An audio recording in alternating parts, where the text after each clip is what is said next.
ചേട്ടാ ചെക്കനിന്ന് പോത്തുലഞ്ഞ് ആടിയാണ് അമ്പലത്തിൽ നിന്ന് വന്നത്. ആ ഗേറ്റിന് അവിടെ നിന്ന് എന്തൊക്കെ കോപ്രായങ്ങൾ കാണിച്ചു കൂട്ടിയെന്ന് അറിയോ? ചിരിക്കുന്നു, കളിക്കുന്നു, എന്തൊക്കെയോ ആക്ഷൻ കാണിക്കുന്നു, തിരിച്ചു നടക്കുന്നു. ഭയങ്കരമായിരുന്നു. എന്തായാലും ഒരു കാര്യം ഉറപ്പാ, ഇന്നത്തെ അമ്പലത്തിൽ പോക്കേ യാദർശികമായിരുന്നില്ല, പ്ലാൻഡ് ആയിരുന്നു. അങ്ങനെ തീർത്തു പറയാൻ പറ്റില്ല. അവന് ഈശ്വരനിലേക്ക് വിശ്വാസം ഉണ്ട്, അല്ലാണ്ട് ചുമ്മാ അമ്പലത്തിൽ വലിഞ്ഞു കയറി പോകാൻ. പിന്നെ ഭയങ്കര വിശ്വാസമാണല്ലോ ചേട്ടാ. ഇന്ന് അവൻ അമ്പലത്തിൽ പോയപ്പോ മാളവികനെ കണ്ടു, സംസാരിച്ചു. ഇനി അവൻ എന്തൊക്കെയോ അവളോട് സംസാരിക്കാനുണ്ട്. അത് ശരിയായിരിക്കും കേട്ടാ. എന്തായാലും അവന്റെ കാര്യം ഞാൻ നോക്കിക്കോളാം. ഒരു കാര്യം ഞാൻ പറയാം, ഒരുപാട് കയറിങ്ങ് ഉപദ്രവിച്ചു കഴിഞ്ഞാൽ പ്രാന്ത് പിടിച്ചു കഴിഞ്ഞാൽ നീ ചേച്ചി എന്നാ ഞാൻ ചേട്ടനെ നോക്കില്ല. ഓർമ്മയുണ്ടല്ലോ വലിച്ചേറി ഒട്ടിച്ചന്ന്? എനിക്ക് ഓർമ്മയുണ്ട്. പക്ഷെ എന്തൊക്കെ പറഞ്ഞാലും അവനെ ചൊറിയില്ലെങ്കിൽ സമാധാനം കിട്ടൂലെന്നേ. കിട്ടുമ്പോ അടിക്കും. ഓ ഉച്ചക്ക് മുട്ടത്തോരൻ മതിയാ, മീനൊന്നുമില്ല. ഓ അത് മതിയമ്മേ, ഉച്ചക്ക് മീൻ വേണമെന്ന് നിർബന്ധമൊന്നുമില്ലല്ലോ. ഉച്ചക്ക് മീൻ വേണമെന്ന് നിർബന്ധമുള്ളവർ ഈ വീട്ടിലുണ്ട്. നമുക്കൊരു കാര്യം അറിയോ, നമ്മുടെ കേരളത്തിൽ മാത്രമാണ് ഉച്ചയൂണിന് ഇത്രയും കറികളൊക്കെ വേണമെന്ന് നിർബന്ധമുള്ളത്. പുറത്തെ നാടുകളിൽ അങ്ങനെയൊന്നുമില്ല. ഇവിടെ ഈ ചോറൊക്കെ അല്ലേ, പുറത്തോട്ട് ചോറൊന്നും അല്ലല്ലോ. അപ്പൊ പിന്നെ അത്രയും കറിയൊക്കെ ആവശ്യം ഉണ്ടാവുള്ളൂ. ദോശ അല്ലാതെ വേറെ എന്തെങ്കിലും ഉണ്ടോ കഴിക്കാൻ? ദോശ മാത്രമേ ഉള്ളൂ.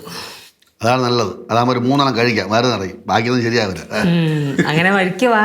കുട്ടിപ്പാട്ടുകാരെ തേടി ടോപ്പ് സിംഗർ ഓഡിഷൻ UAE. 8-നും 15-നും ഇടയിൽ പ്രായമുള്ള കുട്ടികൾക്ക് ഓഡിഷനിൽ പങ്കെടുക്കാം. ഓഡിഷനിൽ അസാമാന്യ പ്രകടനം കാഴ്ചവെക്കുന്നവർക്ക് ടോപ്പ് സിംഗർ ഗ്രാൻഡ് ഫിനാലയിൽ പങ്കെടുക്കാൻ അവസരം. പ്രവേശനം സൗജന്യം. രജിസ്റ്റർ ചെയ്യാൻ ഉടൻ വിളിക്കൂ. +971 5263 10876. ഉച്ചയ്ക്ക് എന്താന്ന് മീനുണ്ടാ? ലച്ചേ ഉച്ചക്ക് സ്പെഷ്യൽ മുട്ടത്തോരൻ. അപ്പൊ എനിക്ക് ഡബിൾ ബുൾസേ. അപ്പൊ പിന്നെ കേശുവിന് ത്രിബിൾ വേണ്ടി വരും. എന്റെ കൊച്ചിന് ഉണ്ടായിക്കോറേ. അതെ അതെ, ചെക്ക തിന്ന് കൊഴുക്കട്ടെ, എന്നാലല്ലേ നാട്ടുകാർക്ക് കൈകാര്യം ചെയ്യാൻ പറ്റുള്ളൂ. നാട്ടുകാർക്ക് അല്ല, എന്നാലല്ലേ അവന് നാട്ടുകാരെ കൈകാര്യം ചെയ്യാൻ പറ്റുള്ളൂ. അതെ അതെ അതെ, പിന്നെ പിള്ളേരെയൊക്കെ പഠിപ്പിക്കുന്നുണ്ടല്ലോ. അത് ശരിയാണ്. ഞാനേ രണ്ടുപേരെടുത്ത് ഒരു കാര്യം പറഞ്ഞേക്കാം, പ്രത്യേകിച്ചും ലച്ചുവിനോട്. കേശുവിനെ കാണുമ്പോ ഇച്ചിരി ചൊറിച്ചിൽ കൂടുതലാണ്. വേണ്ട, നിർത്തിക്കോട്ടാ. അവരെ എന്റെ സ്വഭാവമാണ്. ദേഷ്യം വന്നാൽ പിന്നെ കണ്ണു കണ്ടുകൂടാ. സൂക്ഷിച്ച് കണ്ടൊക്കെ ഇടപെട്. ചവിട്ട് കൂട്ടി പെട്ടിയിലാക്കി സിദ്ധുവിന് അയച്ചു കൊടുക്കും. അതൊക്കെ ശരിയാണ്. അച്ഛന് ഓർമ്മയുണ്ടാ പണ്ടാ ശിവേടാ പേരും പറഞ്ഞ എന്നെ എന്തോരം തല്ലിയിട്ടുണ്ടെന്ന്? മാനസികമായി ശാരീരികമായിട്ട് എന്നെ നല്ലോണം ഉപദ്രവിച്ചിട്ടുണ്ട് അവൻ. തല്ലി അമ്മ അല്ല, തല്ലി ചതച്ച് അലമാരുടെ മോള് വരെ കയറ്റിട്ടുണ്ടെന്ന് പറഞ്ഞതാ. അത് തന്നെ. അത് പറഞ്ഞ അർത്ഥമുണ്ടോ? കേശുവിന്റെ ഇവൾ കിട്ടിയിടില്ല, കേരളത്തിൽ വേറെ ആർക്കും കിട്ടിയിട്ടില്ല എന്നാണ് എല്ലാരും പറയുന്നത്.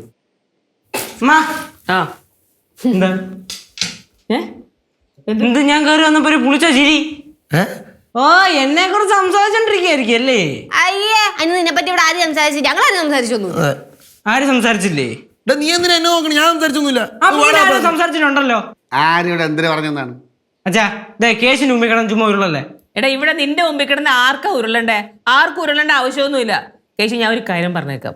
ഈ മുണ്ടുടുത്ത് അരയെ ചുറ്റിയതിന് ശേഷം കുറച്ച് അമ്മാവങ്ങളി കൂടുതലാ, നിർത്തിക്കും. വാക്കുകൾ സൂക്ഷിച്ചു ഉപയോഗിക്കണം. എന്താണ് ഈ അമ്മാവിന്റെ അർത്ഥം നിനക്ക് എന്താ അറിയാമോ? കിളവനല്ലേ? അവന്റെ വട്ടപ്പേര് കിളവനാണെന്ന് അറിഞ്ഞു വെച്ചോണ്ടല്ലേ അങ്ങനെ പറഞ്ഞ അല്ലേ?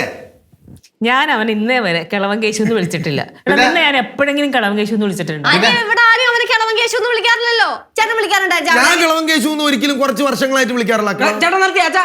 അല്ല, എന്റെ കൊച്ചിനെ കളവാ ഇഷ്ടമല്ല. അതെ, എനിക്കിഷ്ടമല്ല. അവൻ വലുതായില്ലേ? ഞാൻ പോണ് കേട്ടാ. ഞാൻ ശരിയാക്കി തരാം. ഞാൻ പോണു. മകളെ ഒരു കാര്യം പറയട്ടെ.